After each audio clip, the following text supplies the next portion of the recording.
శ్రీ గురుభ్యో నమ. శ్రీ మహాగణాధిపతయ నమ. శ్రీ మహాసరస్వత్యై నమ. ఓం శ్రీమాత్రే నమ.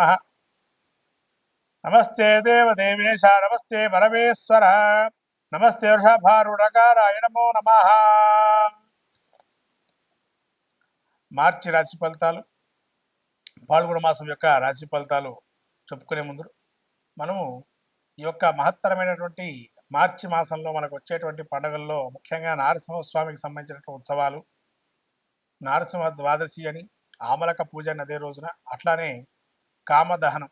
ప్రత్యేకంగా మనకు సకలమైనటువంటి కీడులు, అంటే కీడు అనేది ఇక్కడ కాదు, ఇక్కడ కోరిక మనస్సులో ఏది సంచరించకుండా జన్మరాహిత్యం పొందటానికి ఏకైక రోజు కామదహనం. ప్రత్యేకంగా మనకు పురాణాలు చెప్పబడినటువంటి కామదహనం. కాబట్టి ఈ కామదహనంలో ఎవరికైతే ఇబ్బందులుగా జీవితంలో అనేక బాధలు పడుతున్నటువంటి వారు ఎవరైతే ఉన్నారో వాళ్ళందరూ కూడా ఈ కామదహనం రోజు ఆ యొక్క కోరికలన్నీ నశించిపోయి అన్ని రకాలైనటువంటి ఇబ్బందుల నుంచి బయటపడేయాలని సాక్షాత్తు ఆ పరమేశ్వరుడు యొక్క త్రినేత్ర ధారి అయి ఆ కాముడిని అంటే ఇక్కడ మన్మధుడిని దహింపజేసేటువంటి సంఘటన మనకు చోటు చేసుకోవటం, తద్వారా సమస్తమైన కోరికలు నశించిపోయి పరమాత్ముడి యొక్క సాన్నిధ్యం పొంది ఆ యొక్క కొత్త వసంతాల్ని, అదే వసంతోత్సవంగా చెప్పబడింది. ఇటువంటి వసంతోత్సవాన్ని మళ్ళీ కొత్త రంగులు పులుముకోవాలి జీవితంలో అని చెప్పి మనకు జీవితంలో ఈ పాల్గొన మాసంలో వచ్చేటువంటి మహాలక్ష్మి జయంతిగా ఉత్తర భారతంలో ప్రత్యేకమైనటువంటి ఈ యొక్క మనకు తెలుపబడింది. అట్లనే బృందావనంలో కృష్ణుడికి అనేక రకమైన గోపికలతో ఆ యొక్క తన యొక్క ప్రేమామృతాన్ని కురిపించినటువంటి, తద్వారా లోకమంతా ప్రకృతి సిద్ధమైనటువంటి ప్రకృతిలో మనం ఎట్లా ప్రేమత్వాన్ని చూపించాలి, ప్రేమతత్వాన్ని అని చెప్పి కృష్ణుడు బోధించేటువంటి వసంతోత్సవము. ఇటువంటి లీలా మానుష విగ్రహమైన శ్రీకృష్ణుని యొక్క విశేషమైనటువంటి గుణగానాలు స్థుతించి భగవత్తు యొక్క లీలను తెలియజెప్పేదే ఈ కామదహనం. అట్లానే మనకు చివరగా ఇంకా ఈ యొక్క మాసంలో లక్ష్మీ సింహస్వామికి సంబంధించి ప్రత్యేకమైనటువంటి స్వయంభూ దేవత స్థలాల్లో అనేక ఉత్సవాలు జరపటం.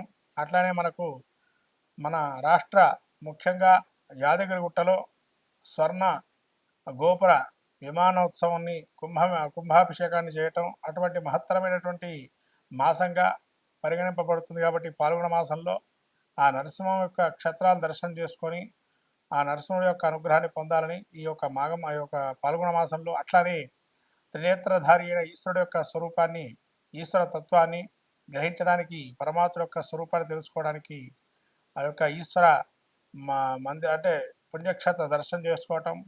అట్లనే కొత్త ఉగాదికి మనకు అనేక రకాలైనటువంటి ఇబ్బందులను తొలగిపోయి నూతనమైనటువంటి మళ్ళీ సంవత్సరంగా మనకు ప్రసాదించే అనేక దేవతా తీర్థక్షేత్ర దర్శనాలు, ఇటువంటివన్నీ కూడా ఈ యొక్క పాల్గొన మాసంలో చేసుకుంటే విశేషమైనటువంటి ఫలితాన్ని పొందుతారని మనకు ధర్మ శాస్త్రం తెలుపబడింది. కాబట్టి ఈ మాఘమాసంలో ఇటువంటి మహత్తరమైన పుణ్య పర్వదినాలను మనం చేసుకుని సాక్షాత్ ఆ యొక్క ఈశ్వరుడు అట్లానే మహావిష్ణు స్వరూపమైన నరసింహస్వామి అనుగ్రహాన్ని పొంది సకలమైన విజయాలు పొందాలని ఈ యొక్క పాల్గొన మాసంలో మనం ముందుగా ద్వాదశ రాశి ఫలితాలు చెప్పుకుందాం. వృశ్చిక రాశి యొక్క పరిస్థితి చూసినట్టయితే ఏకాదశంలో కేతువు, చతుర్థమందు శని, రవి, తదుపరి పంచమస్థానంలో రవి, పంచమంలో శుక్రబుధ రాహువులు, అట్లాగే సప్తమస్థాన గురువు, అష్టమంలో కుజుడు. ఈ యొక్క గ్రహస్థితి చూసినట్టయితే ముఖ్యంగా వృశ్చిక రాశి వారికి ముఖ్యంగా చతుర్థంలో రవి శనులు ఉన్నారు.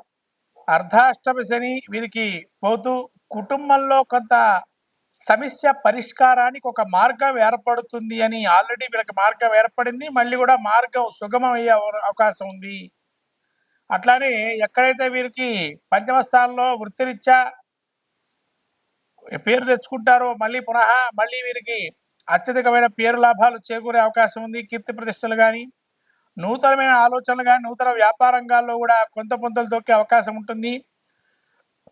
బుద్ధిబలం ప్రదర్శిస్తూ మంచి అవగాహన చాతుర్యాన్ని పొందుతారు. అట్లానే రాహు వీరికి పంచమ స్థానంలో కొద్దిగా సంతానం వల్ల చికాకులు కూడా వీడే అవకాశం ఉంటుంది. అట్లానే సప్తమంలో గురువు ఉండడం వల్ల ఇంకా మంచిదైన మాసంగా గోచరిస్తుంది వృశ్చిక రాశి వారికి. ఇంకా మంచి ఫలితాలు గురువు అందిస్తున్నాడు. సంతాన రీత్యా కూడా అద్భుతంగా గోచరిస్తుంది. అట్లానే వీళ్ళకి సోదరవర్గంతో కూడా కొంత లాభాలు చేకూరే అవకాశం ఉంది. అష్టమంలో కుజుడు ఉండడం వల్ల ప్రయాణాలు చేసేటప్పుడు కానీ ఏదైనా వ్యాధిన బారిన పడిన వాళ్ళు కానీ జాగ్రత్తగా బయటపడండి. తగిన రీతిలో వాటికి కావాల్సిన ప్రికాషన్స్ అంటే మార్గాలు ఏవైతే ఉన్నాయో వాటిని సరైన రీతిలో తీసుకోవడం వల్ల ఇబ్బందుల నుంచి బయటపడతారు. అట్లానే అష్టమంలో కుజుడు ఉండడం వల్ల కొంత అసిడిటీ కానీ లేదా గుండె దగ్గర మంటలాగా ఉండడం తద్వారా ఇబ్బందులు పడే అవకాశం ఉంటుంది. అట్లానే కేతువు ఏకాదశ సంచారం వల్ల కేతువు కూడా వీరికి జ్ఞాన మార్గాలు, వైరాగ్యాలు, భక్తి భావం ఏర్పడి ధ్యానం చేయడం వల్ల మంచి ఫలితాలు వస్తాయి అని ఒక మంచి దృఢమైన నమ్మకాన్ని పొందుతారు. తద్వారా వాళ్ళ కోరికలు నెరవేరుతాయి. మొత్తం మీద వృశ్చిక రాశి వారికి రాబోయేటువంటి ఈ యొక్క శని దీర్ఘకాలికమైన సమస్య నుంచి బయటపడేశారు కాబట్టి సంతాన రీత్యా కూడా పంచమంలో మారుతున్నాడు. కాబట్టి ఏదైనా కానీ వీళ్ళకి రాబోయే ఈ మాసంలో ఈ యొక్క మార్చి మాసంలో సుబ్రహ్మణ్య ఆరాధన, సుబ్రహ్మణ్య కవచము చేసుకోవటం, అట్లానే విష్ణు సహస్రనామం పారాయణం చేయటం వల్ల విష్ణు దేవాలయానికి వెళ్ళి తులసిమాల సమర్పణ వల్ల మంచి ఫలితాలు చేకూరుతాయి వృశ్చిక రాశి వారికి. ఇది మాత్రమే నమః. మొత్తం మీద ద్వాదశ రాశి వారికి ఏంటనగా ఈ ద్వాదశ రాశి వారికి మార్చి మాసం పాల్గొన మాసంలో మన జాతకంలో కూడా దశాంతర దశలు కూడా చూసుకొని అదొక 50%, ఇదొక 50%గా గోచారాన్ని ఫలితాన్ని కూడా చూసుకోవాలి. తద్వారా ఫలితాలు ఉంటాయి, శుభ ఫలితాలు. అట్లాగే ఈ ద్వాదశ రాశి వారికి ప్రత్యేకంగా చెప్పడం ఏంటంటే ఈ మాసంలో ప్రత్యేకంగా శని మారే అవకాశం ఉంది కాబట్టి కొన్ని రాశుల వారికి మంచి, కొన్ని రాశుల వారికి చెడు జరిగే అవకాశం ఉంటుంది. కాబట్టి వాళ్ళకి శని యోగప్రదుడా కాదా తెలుసుకోవాలి జాతక చక్రంలో. అలాగే జాతక చక్రం పరిశీలన చేసుకోండి. యోగప్రదంగా ఉంటే మంచి ఫలితాలు, అవయోగప్రదంగా ఉంటే అవయోగ ఫలితాలు ఇస్తారు. ఇది అందరూ గమనించాల్సిన విషయం ద్వాదశ రాశి వారు. కాబట్టి ఈ గమనించినటువంటి విషయాన్ని మీరు మళ్ళీ ఒకసారి పునఃసమీక్షించుకొని జాతక చక్రాన్ని, తద్వారా దానికి సంబంధించిన శాంతి ప్రక్రియలు చేసుకోవటం అనేది మంచిది. ముఖ్యంగా శక్తి లేని వారు ఎవరైతే ఉంటారో శాంతి ప్రక్రియలు చేసుకోవడానికి కనీసం స్తోత్ర పారాయణాలు కానీ, స్తోత్రాన్ని వినటం కానీ, శ్రవణం కానీ, నామస్మరణ కానీ, క్షేత్ర దర్శనం కానీ లాంటివి చేయటం వల్ల కూడా మంచి ఫలితాలు సాధిస్తారు ద్వాదశ రాశుల వారు.